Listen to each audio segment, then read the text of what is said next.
So it overwhelms our body, it's bigger than us, and of course trees are like that in the environment. So I just wanted Cathy to talk about this sort of idea of responding with her body through her work. Yeah, well the first thing I think about is the idea, you know, the idea, where does the idea come from? When you mentioned, you know, that I don't have a strong attachment to theory in my work, that you see, I feel that ideas rise in the culture when the culture needs them, and everybody will experience them. Well, not everybody, but a lot of people who will be involved in thinking and working and that kind of thing with ideas will probably find the ideas simultaneously. So artists will have them, theorists will have them, scientists, literary people will come upon the ideas, or the ideas will rise in their work in or around the same time. So that I would have similar ideas to, you know, as an artist working in culture at a particular time, I would have the same ideas that the scientists are working, but I would work with them in a different way. It's all about asking questions, really. And theory, science, and so forth ask questions through words. You know, they work with words. It's their material, if you like. Whereas in art, we ask through making. You know, it's questioning through making. And it's that idea of a reflective practice, how you develop inquiry, imagine possibilities through the work of making. And it's almost like making questions. And making questions is about that iteration of thinking and making. You have an idea, you try it out, you go back to your idea, you know, It doesn't work. It doesn't work. And then you keep working with that back and forth all the time. And that interaction, that back and forth all the time, you know, and through that work you can glean information, and you get an enlarging of understanding, and that all feeds back into the work again to create more questioning, because of course there are no real answers, as we know. I can just add as well, I've got a practice in a similar area, and I do writing and a bit of sort of experimental filmmaking. And sometimes I find the work that I do with my experimental filmmaking, it's further ahead, I can't explain it. And then I do the writing, and then I look back at the filmmaking, I thought, well, it was there already in the filmmaking. And I can't describe it in words, but there's a sense there, so it's a valuing of that, I think, that Cathy's work shows as well. Can I ask, is it okay to interrupt you? Yes, absolutely. If I come on.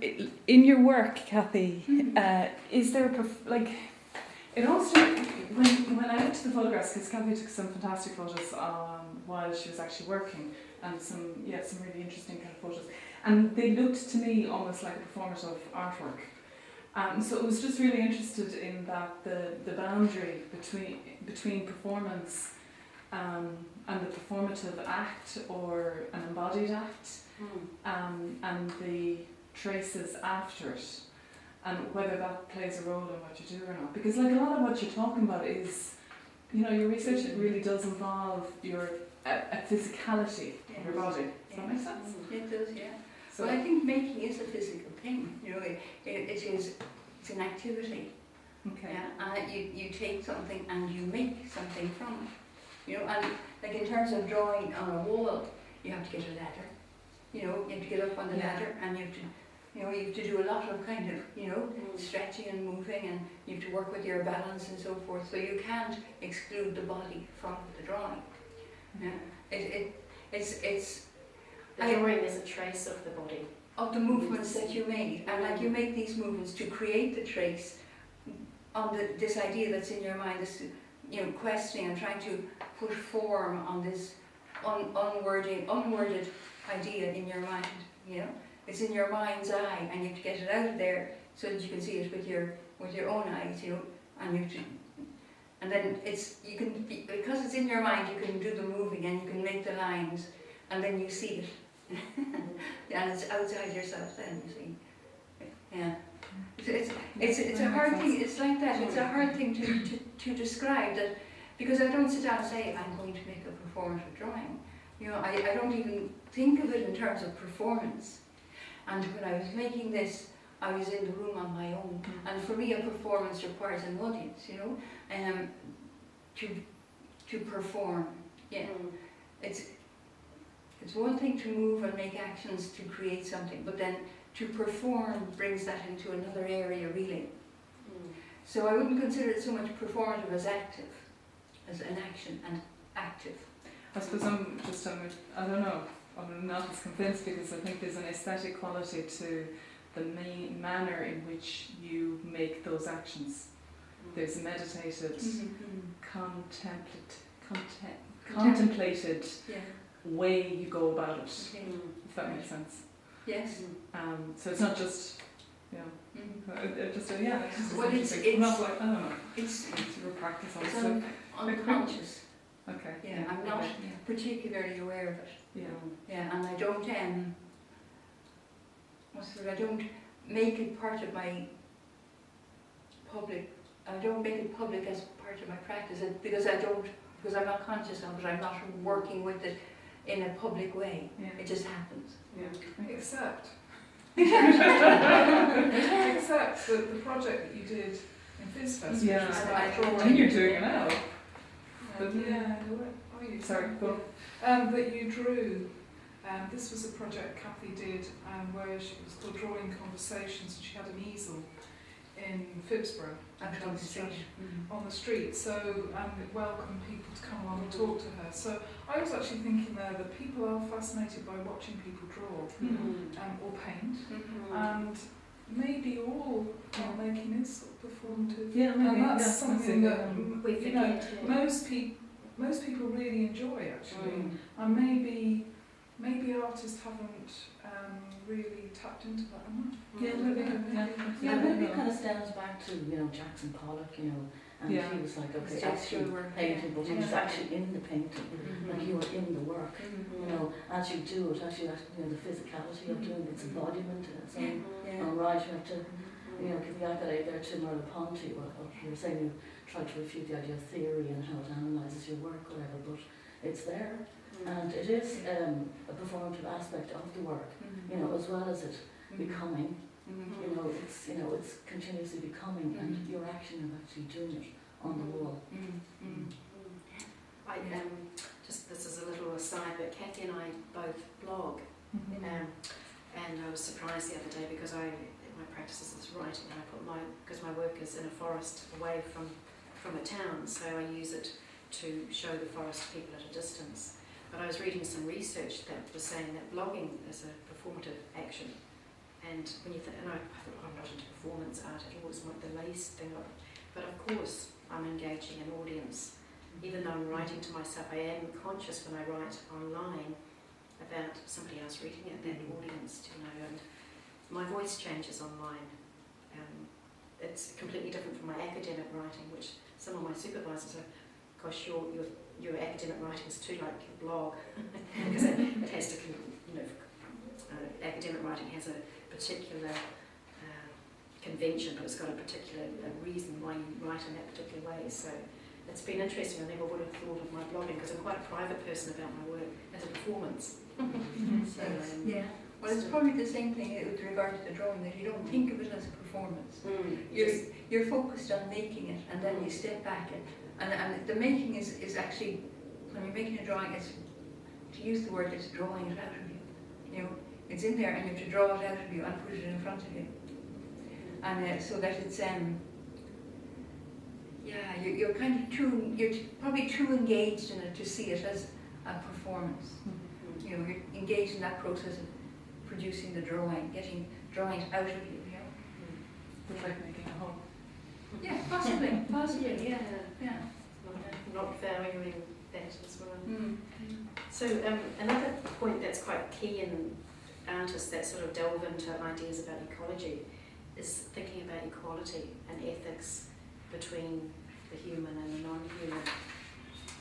And Cathy wrote this to me, and she said, I work with the idea of a sharing space, joining the man-made and natural imagery to imply equal occupancy of the same space.